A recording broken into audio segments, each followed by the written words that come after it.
Limited ने बनाया है।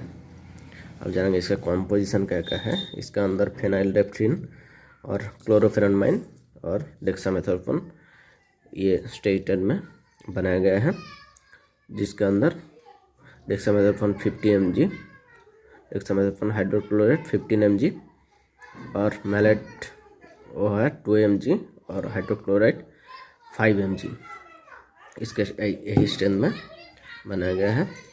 अब जानेंगे डॉक्टर इसको प्रयोग क्या क्या में लाते हैं। डॉक्टर इसको सूखे खांसी यानी ड्राई कफ ये वाला सिचुएशन जब ज़्यादा हो जाए तभी इसको प्रयोग लेते हैं, और